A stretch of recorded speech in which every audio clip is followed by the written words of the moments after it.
大家好，今天要跟大家分享有关酒糟肌保养的话题。因为我之前在我的社群上面有分享过一点点，我发现蛮多人跟我一样有这个困扰，然后当时也蛮多人问我问题的，所以今天就来分享一些有关我酒糟肌的经验，还有我平日怎么保养的，跟最多人问的，我都是用哪些保养品。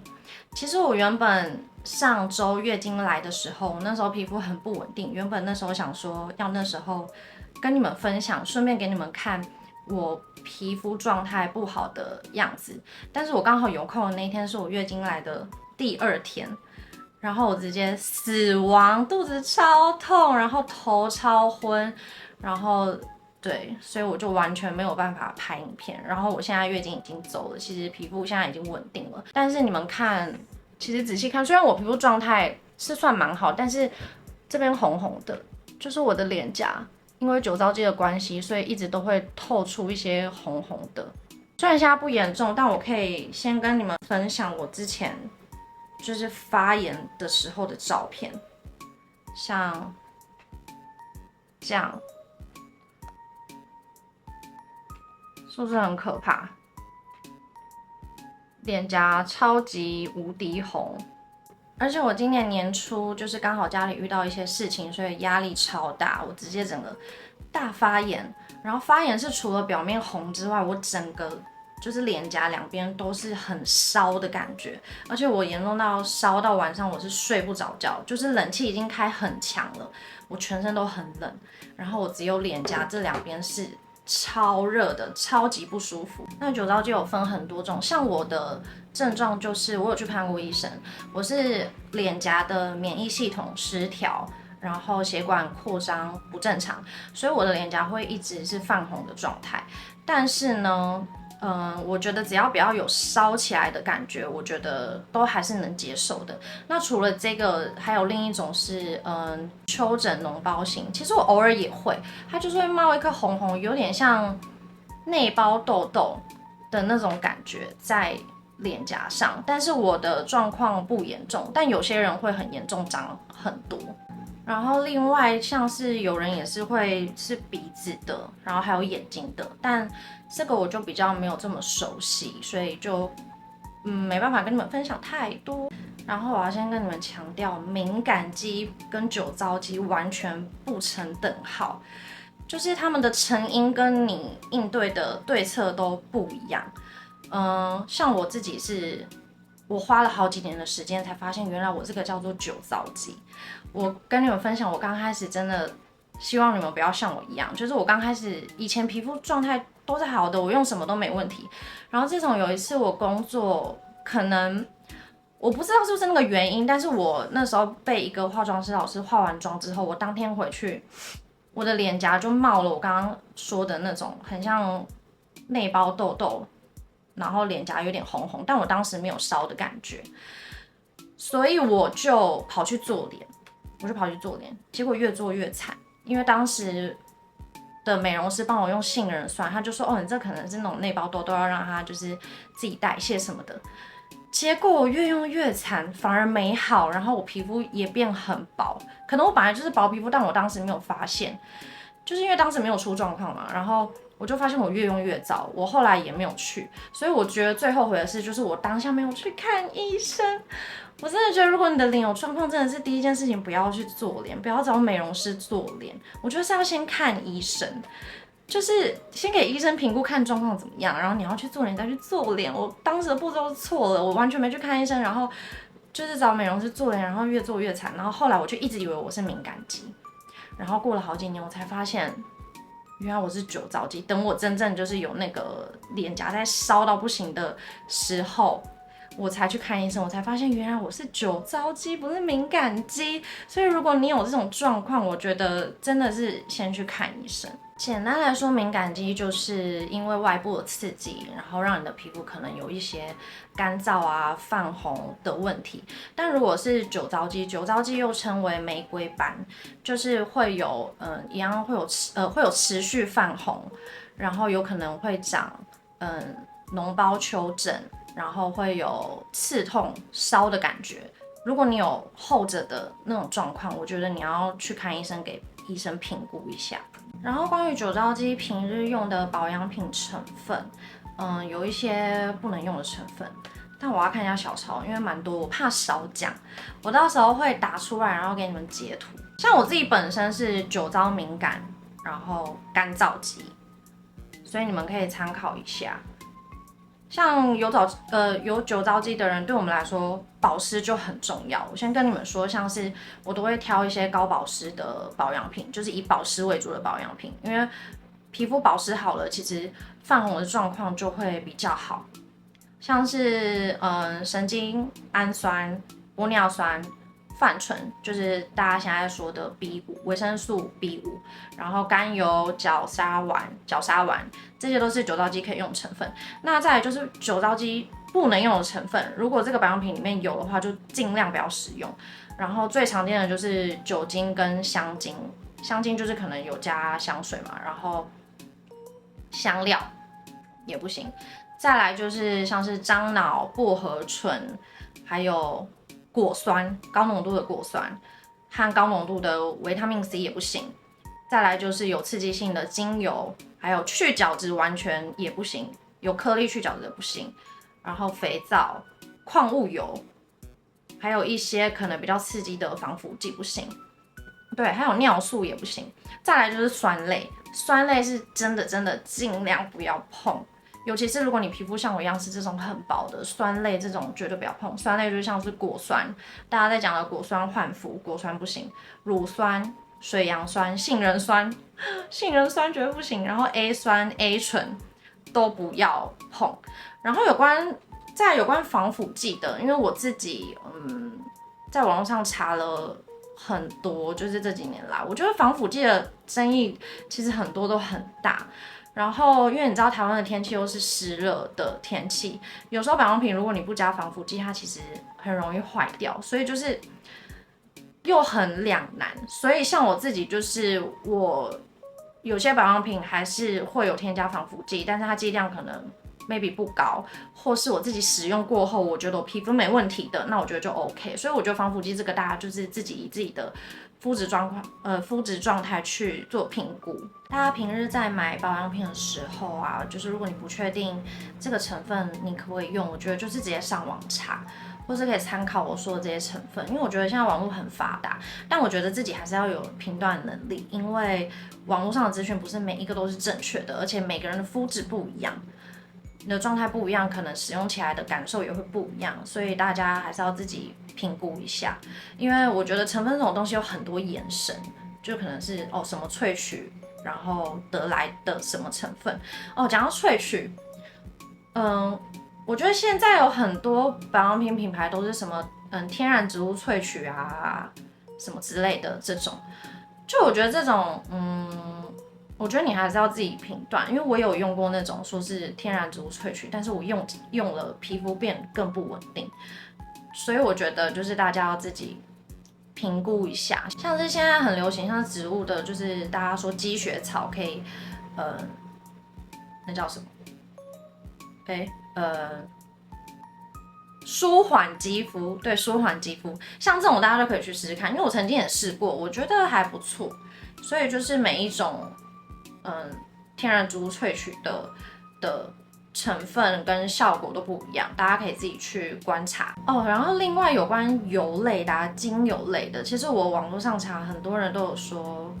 例如什么什么精油可以帮助酒糟肌稳定酒糟肌什么的。但是呢，我有用过油类的，我个人是没有很喜欢太油的东西，然后精油我也不太敢用，就是我之前也有用过油类，然后皮肤好像也没有更好，所以我觉得大家也是自己去评断看看，说这个油对你来说到底是好还是不好。网络上我看到有两种说法，一种是说酒糟肌可以用精油去改善，另一种是建议大家不要用油类，所以就是很两派。像我自己是尽量避免啦，所以大家自己评估，或是去问问专业的医生也是可以的。我总结一下保养的重点，就是你要选择温和、成分比较单纯的保养品，然后保湿要做足，不能去角质。讲到去角质，我之前因为不能去角质，所以像你洗脸的就要选择比较温和一点的。我之前在网络上看到一个，我忘记了是 YouTuber 还是谁分享，有点忘了。反正他就是说，他有酒糟肌，他就不洗脸，然后他每天就是用那个食盐水擦脸，或是清水擦脸什么的。然后我就跟着他用了一段时间，然后好像状况没有变更坏，没有变更好。那我后来去问医生，然后医生就说叫我不要这样。他说其实因为你的状况，你已经不能去角质了，做太多的清洁，所以反而你要好好的洗脸。他说你一天就是基本就是早晚洗一次，因为洗脸是另一方面是在帮我们代谢老废角质。他说所以其实你好好洗脸，状况才会改善。所以我就好好听医生的，去找了一个适合的洗面乳，然后早晚洗，然后状况真的变好了。所以真的不要太听信网络的东西，就是要自己去评断，你要自己试过。当然你自己试过也才会发现适不适合你。但我相信那个人分享也不是什么乱讲的，因为可能对他来说就是有效，但对我来说可能就是状况变也没有多好这样。然后买保养品的时候，除了网络上查它的全成分之外，如果你是去现场看，我教你们一个方式，因为通常保养品后面不是都是全成分写英文嘛，然后像我就是会用 Google 的翻译查，不是 Google 翻译，就是你先开 Google 的那个搜寻页面，然后点相机的图案，然后相机的图案这里有个翻译，点翻译，所以就是你的这个镜头只要直接就是扫。只要直接扫那边的英文，你就可以看到它全成分有什么。我基本上如果在外面买保养品，我都是这样子看，我觉得超好用。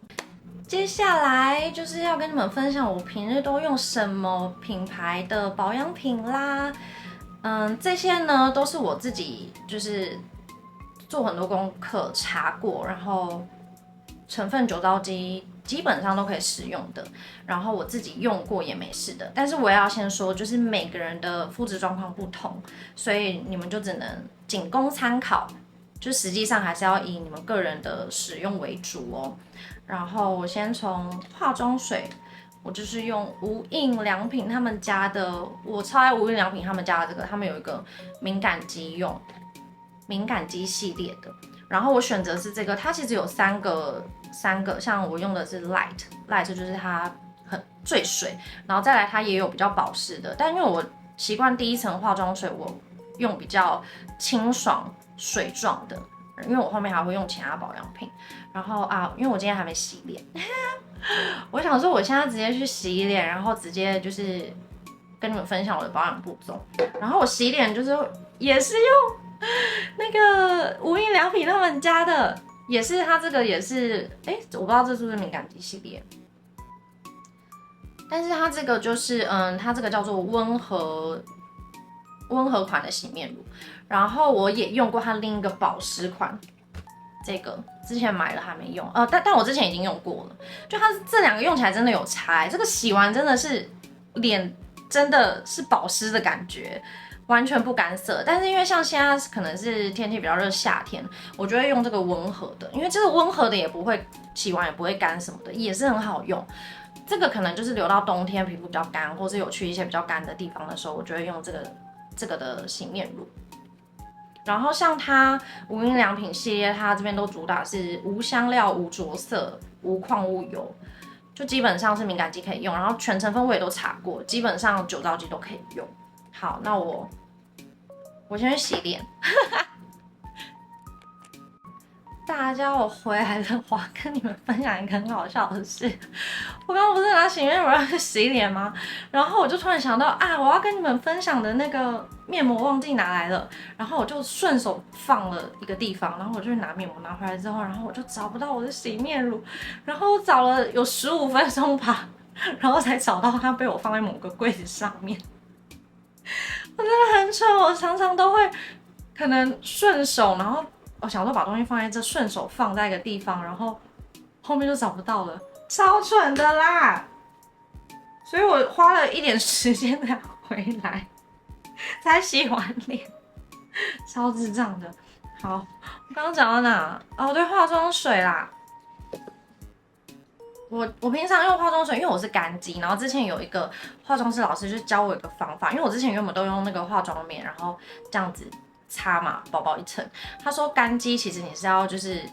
第一层化妆水最底层要很重要，所以你要用多一点。所以假设平时洗完脸，我会直接这样就是倒，是有一点亮的哦，然后我会搓一搓，直接这样子。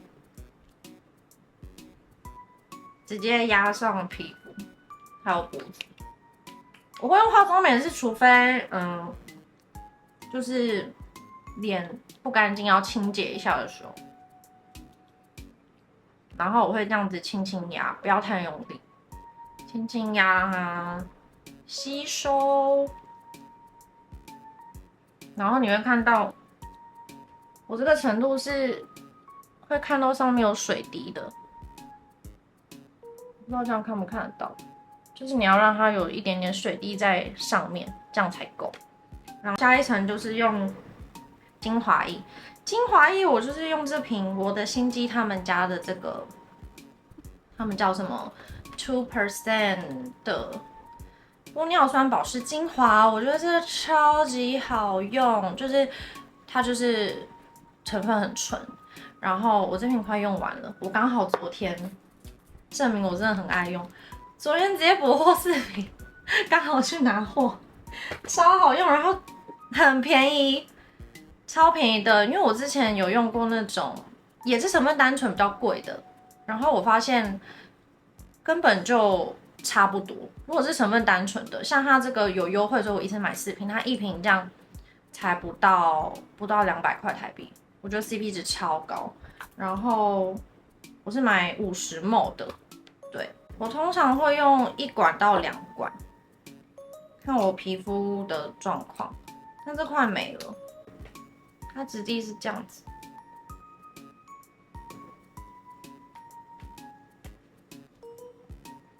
你知道我之前会懒，然后不擦精华液，直接擦乳液。我发现有擦精华液的皮肤的稳定性会比较好因为毕竟精华液是小分子。我之前也有用过那个，Befect 他们家的那个也是玻尿酸精华液，他们家的也很好用。这样子，脖子也可以擦。好了，精华液擦完，我就擦乳液。乳液我也是用无印良品的，不知道用什么就用无印良品。就是无印良品 CP 值超高，然后又很适合我们这种酒糟敏感肌。然后我选的这个乳液跟它化妆水一样，有分3个不同的保湿度。然后我这个是算中间的，它还有一个 light 的，这个是中间的，然后还有一个更保湿的。但我觉得那更保湿的，我觉得用起来反而有点反干的感觉，我也不知道为什么，可能是因为它的质地没那么乳，有很乳，但没那么水吧。反正我用完我就觉得反而是中间的这个保湿度比较好。但我觉得就是看你个人习惯，怎么用。像因为我是干肌，所以我其实蛮喜欢皮肤，就是尤其是睡前，就是皮肤要擦厚厚，就是湿湿的一层那种，眼皮也擦到都 OK。如果是晚上的话，我还会就是加强我的眼下，因为我眼下比较干。然后我最近也没用什么眼霜，因为我觉得用这个还蛮够的。然后还有法令纹，我也会就是多加强。这样我平日睡前其实我就是擦这样，让它有点亮亮的，有点保湿度啦。然后无印良品它还有一个这个也是敏感肌系列的面霜，我觉得这也很好用，但在台湾夏天我就不会用，但这已经是空瓶了，但我把它这个留着，因为我觉得这个装其他保养品很好用。对，夏天我比较不会用这个，但如果是冬天皮肤比较干的时候，或是我去其他国家比较干的时候，我就会买这瓶来用，我觉得也不错用，就大家可以参考看看哦。然后还有乳液。我平日保养是这个嘛，然后我如果是化妆前的保养，我会用另一瓶乳液，我会用这个 CeraVe 他们家的，我不知道全名叫什么 PM 的一个就是脸部修复乳液这种哦，但是这个包装呢不是台湾的，因为这个是我在加拿大买的，然后它外包装长这样。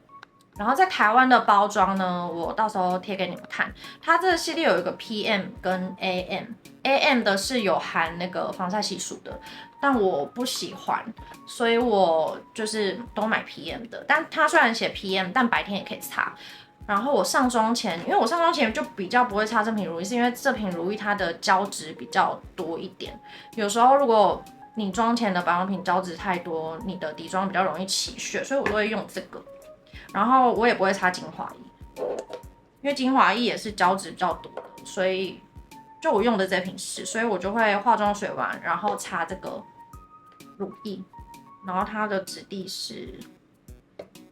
这样子的，它比较不会流动。我觉得这瓶上妆前擦妆还蛮服帖的，对我就会化妆水加这个乳液，这样子。擦完就长这样，亮亮的，很保湿，我觉得蛮保湿的。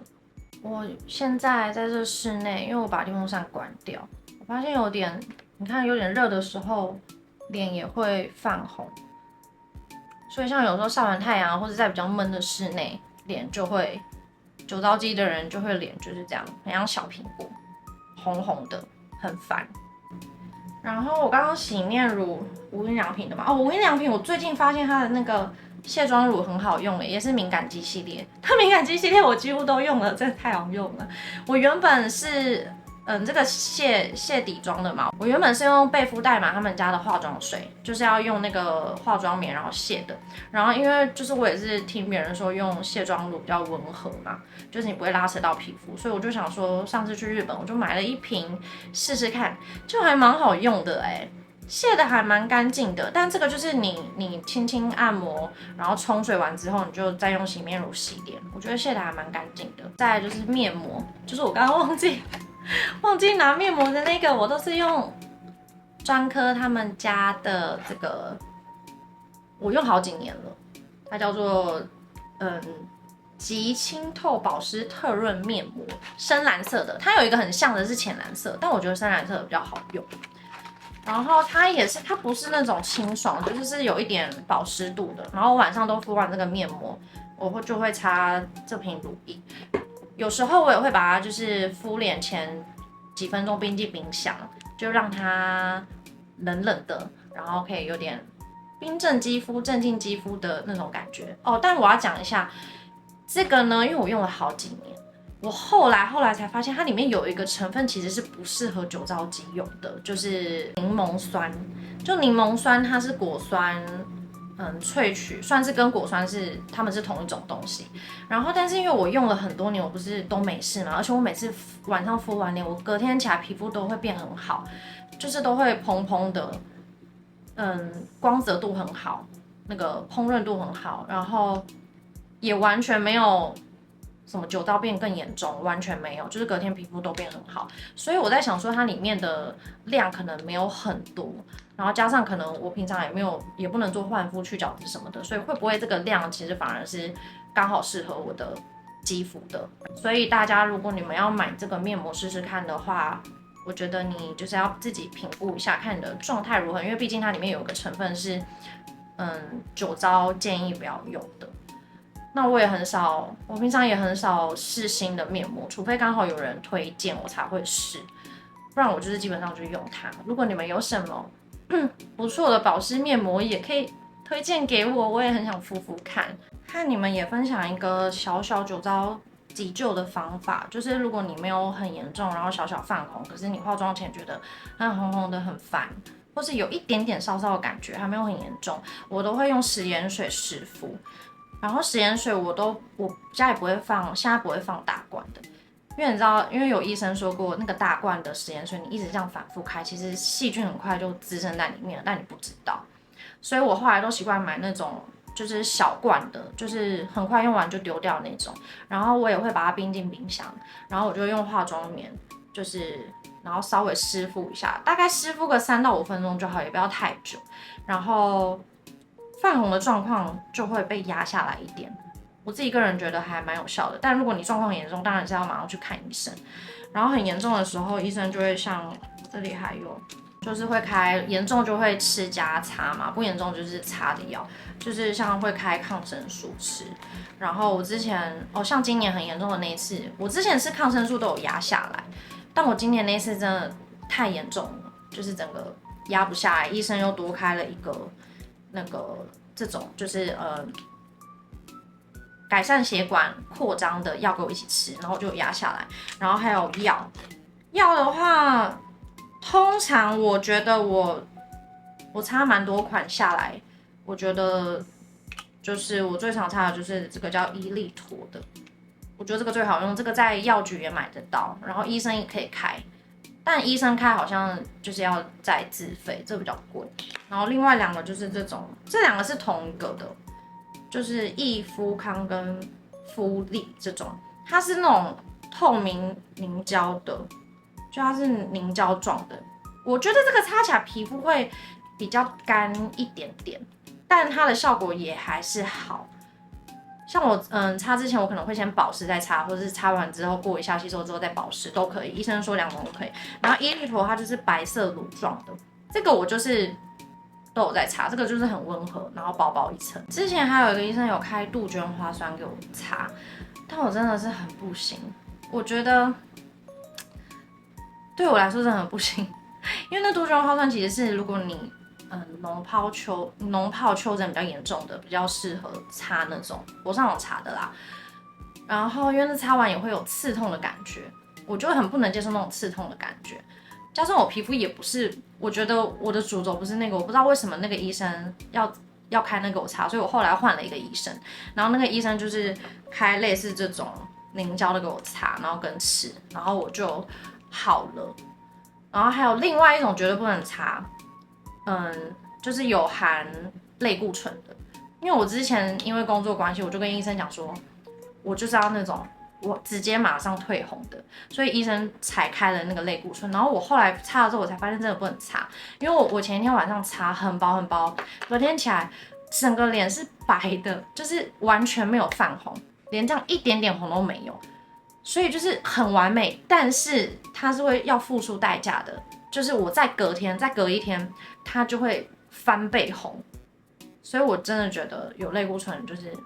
不要擦。真的，我觉得擦这种温和的药就够了。那要怎么避免酒糟肌发作？其实我觉得很难，因为发作的原因有很多，像是我刚刚前面有提到环境比较热啊，或是你曝晒在太阳底下，或是你吃太刺激的食物、喝酒，